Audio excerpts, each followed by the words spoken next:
भागवत कथा आपण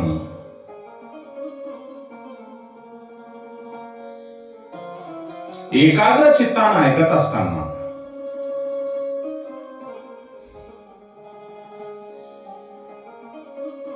आपण भगवान श्रीकृष्णांशी एकरूप होणे,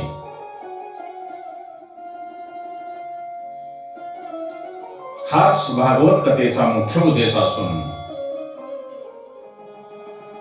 भागवत कथा आपण ज्या वेळेला ऐकतो ती कथा ऐकण्याचे फळ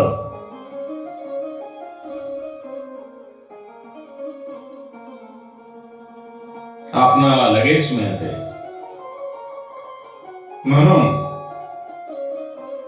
आवर्जून आपण जेथे जेथे भागवत कथा होत असेल त्या ठिकाणी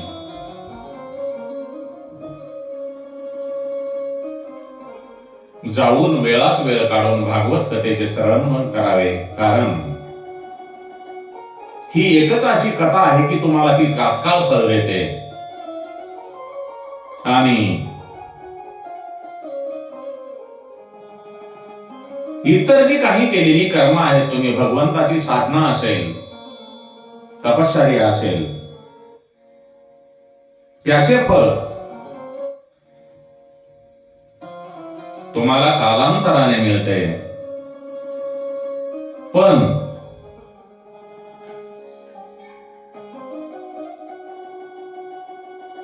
भागवत कथेचे फळ मात्र तात्काळ प्राप्त होते. म्हणून आपण या जड जीवाचा उद्धार करून घेण्यासाठी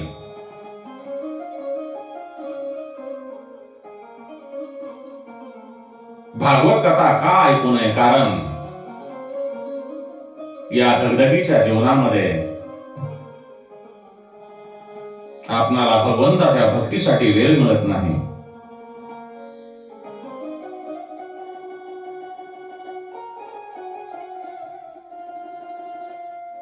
म्हणून भागवत कथा अवश्य ऐकावयास पाहिजे.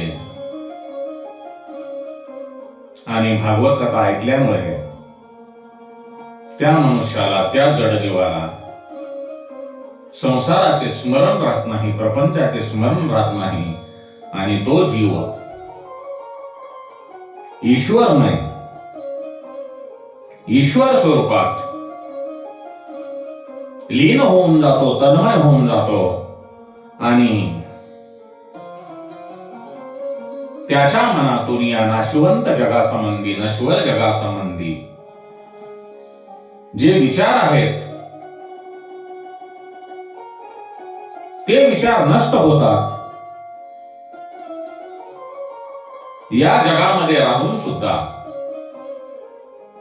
तो या जगापासून अलिप्त राहतो. म्हणून भगवंताची भक्ती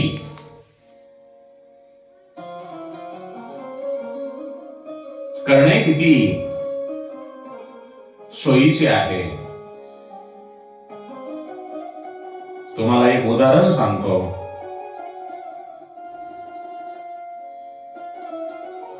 आपण आपल्या रोजच्या व्यवहारामध्ये जी आपली तेलाची भरणी असते,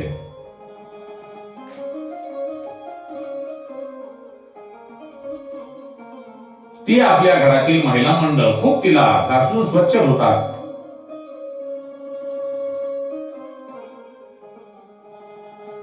तरी त्या भरणीचा तेलकटपणा राहतोच आणि त्या भरणीमध्ये जर आपण मुरांबा घातला तर तो बिघडतो.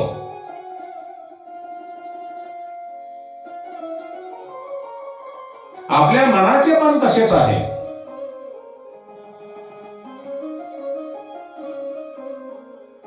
मनुष्याचे मन, माणसाचे मन म्हणजे काम वासनाची जी काही काम वासना आहे त्या काम वासनेच्या तेलाची भरणी आहे.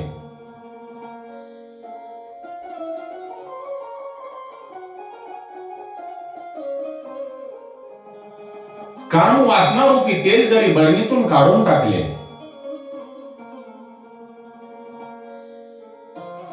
काम वासना रूपी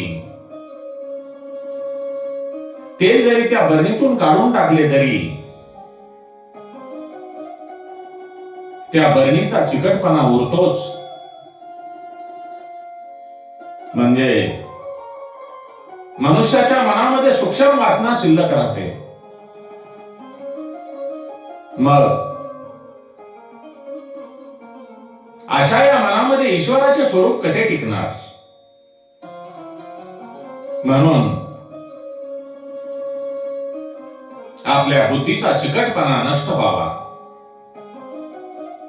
आपल्यामध्ये जी काही सूक्ष्म वासना आहे ती नष्ट व्हावी, त्याकरिताच सुखदेव राजा परीक्षितांना सांगतात, आपल्या बुद्धीतील जी सूक्ष्म वासना आहे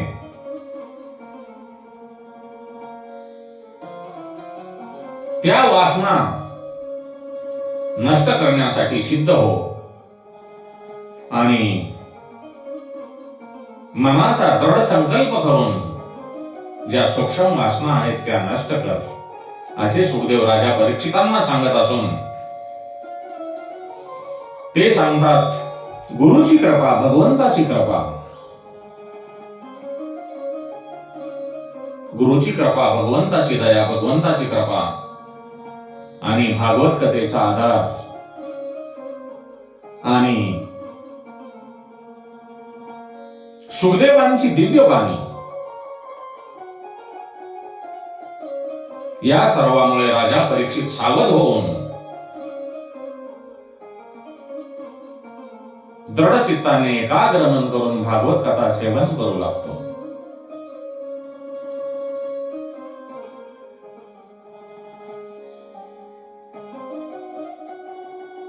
भागवत कथेमध्ये सर्व कथा ज्या मुख्य कथा आहेत त्या जरी संपूर्ण श्रीकृष्णांच्या असल्या तरी मर्यादा पुरुषोत्तम भगवान श्रीरामांच्या कथा ऐकल्याशिवाय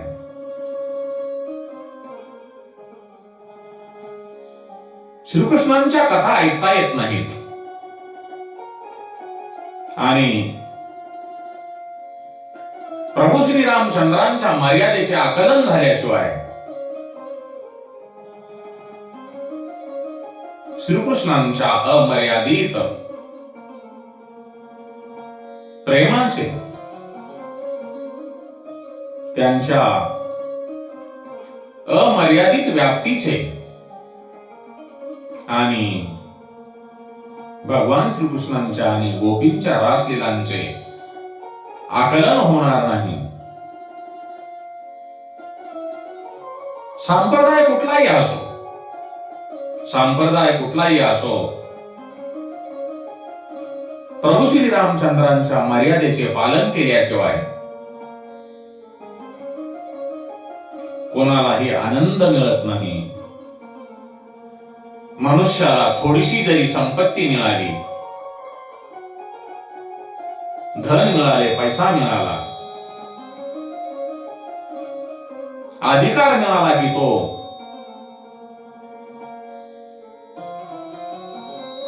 आपली मर्यादा विसरून जातो. कारण त्याच्या अंगी पैशाचा, संपत्तीचा अभिमान येतो, गर्व येतो.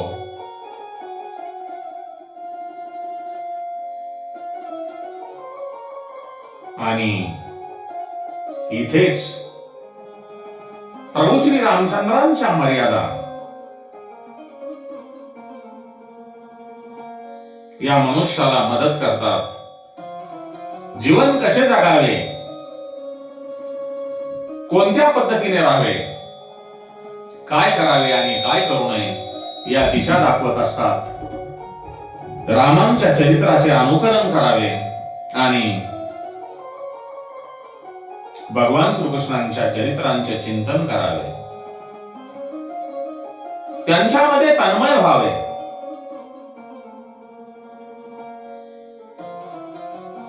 मर्यादा पुरुषोत्तम भगवान श्रीराम हे पुरुषोत्तम आहेत.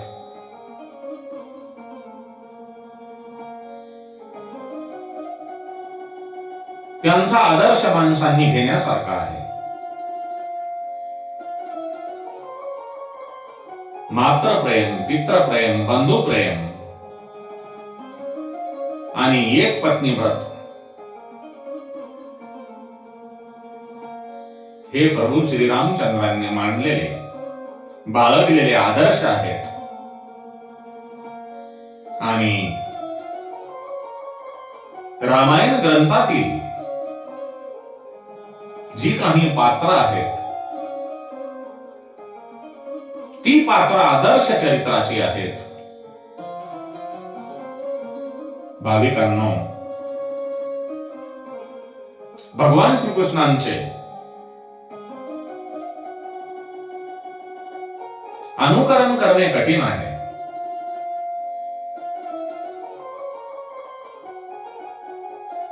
कारण त्यांनी जसे कालिया मर्दन केले त्याप्रमाणे आपल्याला कालिया मर्दन करता येणार नाही. विष प्राशन करून ते आपल्याला पचवता येणार नाही. परंतु श्रीरामांचे अनुकरण करणे मनुष्याला शक्य आहे. किंबहुना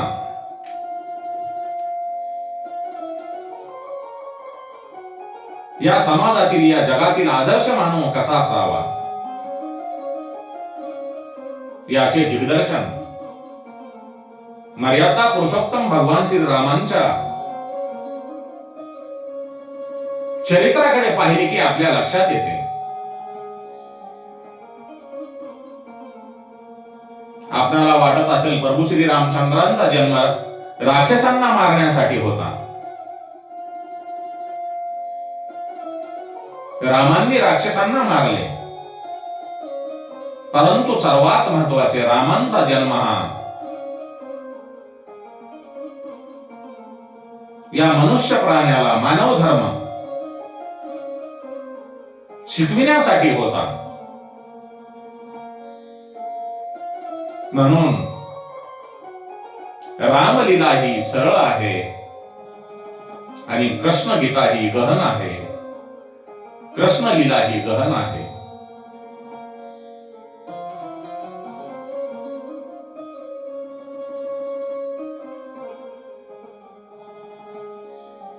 सीता मातेची शुद्धतेची ग्वाही स्वतः अग्निनारायणाने प्रकट होऊन दिली. तरीही ज्यावेळेला ते अयोध्येला परत गेले त्यावेळेला राज्यातील एका धोब्याने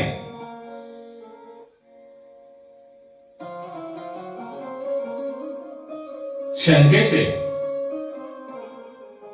प्रश्न उपस्थित केल्यामुळे शंकेचे निरसन करण्यासाठी म्हणजेच राजधर्म पाळण्यासाठी प्रभू श्रीरामचंद्रांनी सीतेचा त्याग केला.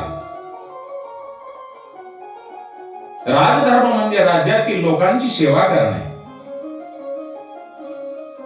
आणि हा राजधर्म पाळण्यासाठी स्वतःच्या प्रिय असणाऱ्या पतीचाही त्याग करणाऱ्या मर्यादा पुरुषोत्तम भगवान श्रीरामचंद्र यांची ही कथा अद्भुत आहे. या जगातल्या कोणत्याही संस्कृतीमध्ये असा त्याग, असा आदर्शवाद कोठेही दिसणार नाही. म्हणून वाल्मिक ऋषींनी जो रचलेला श्री रामायण हा जो ग्रंथ आहे, अप्रतिम आणि आदर्श ग्रंथ आहे.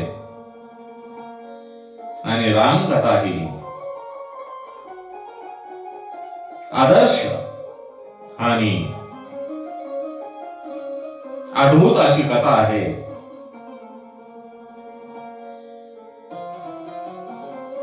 श्री रामचंद्र हे मर्यादा पुरुषोत्तम आहेत आणि श्रीकृष्ण हे पुष्टी पुरुषोत्तम आहेत.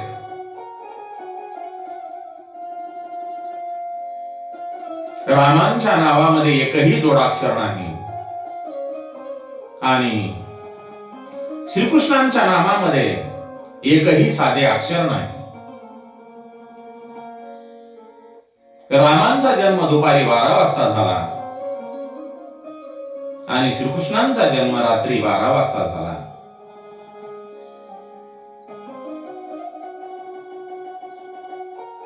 प्रभू श्री रामचंद्र हे दशरथ राजांच्या महालामध्ये जन्माला आले, तर भगवान श्रीकृष्ण हे दुष्ट कंसाच्या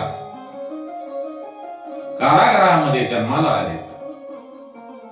म्हणून श्रीरामांना ओळखणे सोपे आहे, परंतु भगवान श्रीकृष्णांना ओळखणे कठीण आहे.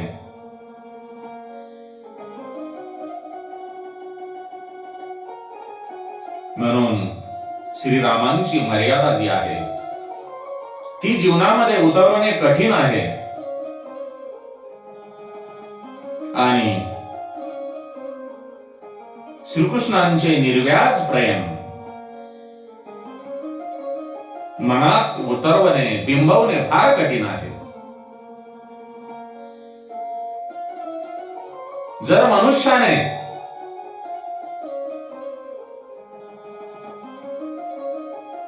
प्रेम आणि मर्यादा यांचा संगम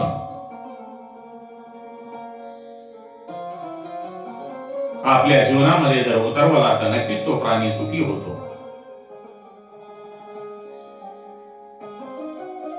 भगवान श्री हरिनारायण यांनी नरसिंह अवतार घेतला. त्या नरसिंह अवताराची कथा क्रोधाचा त्याग करायला सांगते, तर वामन अवताराची कथा लोभाचा नाश करायला शिकवते. प्रभू श्री रामचंद्रांचा अवतार हा कामाचा नाश करायला शिकवतो.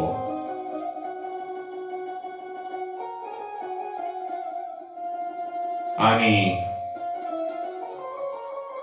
काम, क्रोध, लोभ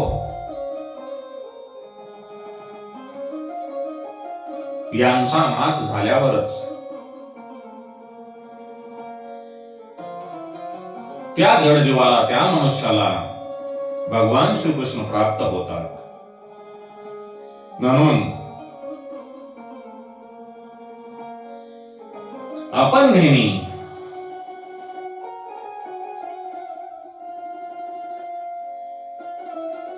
भगवंताचे भजन करावयास पाहिजे.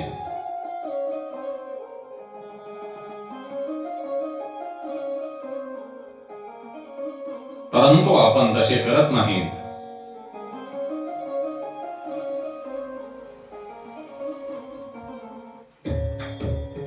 म्हणून आपण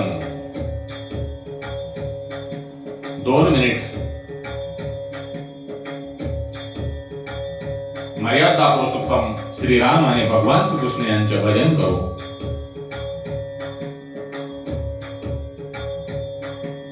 हरे राम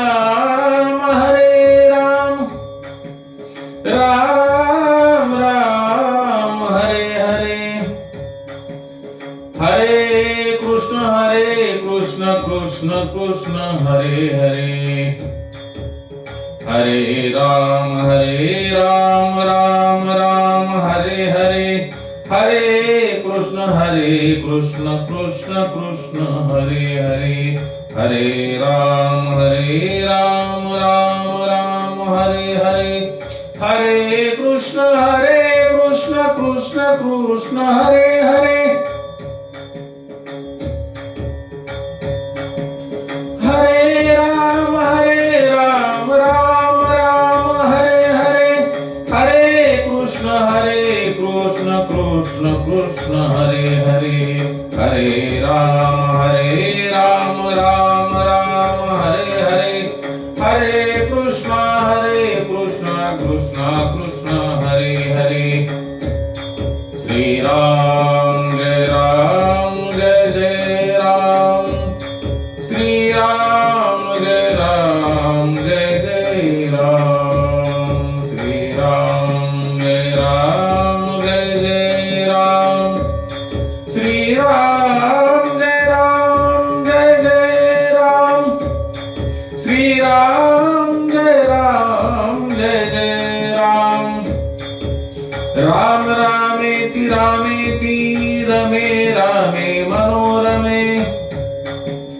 राम रामेति रामेति रमे रामे मनोरमे सहस्रनाम तत्तुल्यं राम नाम वरानने सहस्रनाम तत्तुल्यं राम नाम वरानने श्री कृष्ण गोविंद हरे मुरारे श्री कृष्ण गोविंद हरे मुरारे हे नाथ नारायण वासुदेवाय हे नाथ नारायण वासुदेवाय हरे राम हरे कृष्ण हरे कृष्ण हरे कृष्ण हरे कृष्ण हरे कृष्ण हरे कृष्ण श्री राम जय राम श्री राम जय राम श्री राम जय राम श्री राम जय राम श्री राम जय राम श्री राम जय राम